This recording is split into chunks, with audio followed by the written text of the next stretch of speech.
have been and still am a seeker, but I have ceased to question stars and books. I have begun to listen to the teachings my blood whispers to me. Some of us think holding on makes us strong, but sometimes it is letting go. I am not a storyteller, I am a storyteller's apprentice. The bird fights its way out of the egg. The egg is the world. Who would be born must first destroy a world. Everything becomes a little different as soon as it is spoken out loud. We are sun and moon, dear friend, we are sea and land. It is not our purpose to become each other, it is to recognize each other, to learn to see the other and honor him for what he is, each the other's opposite and complement. The only way to deal with fear is to face it head on. The truth is lived, not taught. The only reality is the one we experience in the present moment. Within you there is a stillness and a sanctuary to which you can retreat at any time and be yourself. The light that radiates from the great novels time can never dim, for human existence is perpetually being forgotten by man, and thus the novelist's discoveries, however old they may be, will never cease to astonish. If you hate a person, you hate something in him that is part of yourself. What isn't part of ourselves doesn't disturb us. To be able to say how much love is loved but little. The greatest explorer on this earth never takes voyages as long as those of the man who descends to the depth of his heart. The truth is not always beautiful, nor beautiful words the truth. Our mind is capable of passing beyond the dividing line we have drawn for it. Beyond the pairs of opposites of which the world consists, other, new insights begin. If you want to learn something, read about it. If you want to understand something, write about it. If you want to master something, teach it. The world is not respectable, it is mortal, tormented, confused, deluded forever.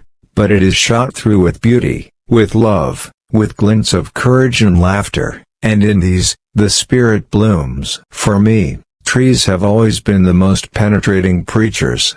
I revere them when they live in tribes and families, in forests and groves. And even more I revere them when they stand alone. No one can counsel and help you, nobody. There is only one single way. Go into yourself. Search for the reason that bids you right, find out whether it is spreading out its roots in the deepest places of your heart. Acknowledge to yourself whether you would have to die if it were denied you to write. This above all, ask yourself in the stillest hour of your night, must I write? Delve into yourself for a deep answer. And if this should be affirmative, if you may meet this earnest question with love must not entreat, she added, or demand. Love must have the strength to become certain within itself.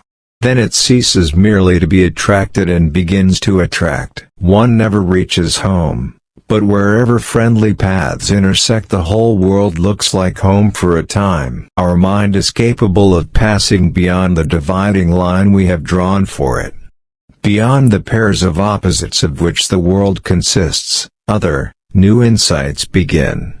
I have always believed, and I still believe, that whatever good or bad fortune may come our way we can always give it meaning and transform it into something of value. If you hate a person, you hate something in him that is part of yourself. What isn't part of ourselves doesn't disturb us.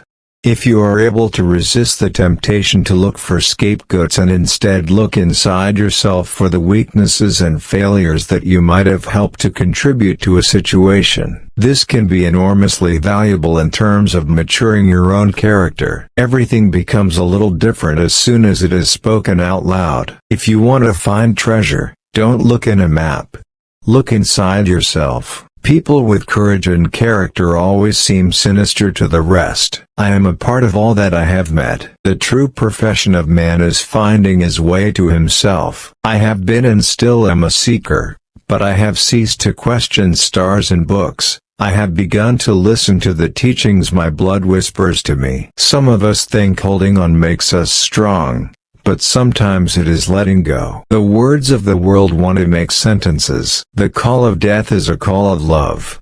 Death can be sweet if we answer it in the affirmative. if we accept it as one of the great eternal forms of life and transformation. A man's true profession is to find the way to himself. The truth is lived, not taught. I have always been a seeker, but I do not seek for the answers. I enjoy finding the questions. We are sun and moon, dear friend, we are sea and land. It is not our purpose to become each other, it is to recognize each other, to learn to see the other and honor him for what he is, each the other's opposite and complement. For me, trees have always been the most penetrating preachers. I revere them when they live in tribes and families, in forests and groves. And even more I revere them when they stand alone. Love must not entreat, she added, or demand. Love must have the strength to become certain within itself. Then it ceases merely to be attracted and begins to attract. The mind is everything. What you think, you become. The greatest explorer on this earth never takes voyages as long as those of the man who descends to the depth of his heart. I have been and still am a seeker, but I have ceased to question stars and books. I have begun to listen to the teachings my blood whispers to me. The only way to deal with fear is to face it head on. If you want to learn something, read about it. If you want to understand something, write about it. If you want to master something, teach it. One never reaches home, but wherever friendly paths intersect, the whole world looks like home for a time. The only reality is the one we experience in the present moment. The world is not respectable, it is mortal, tormented, confused, deluded forever.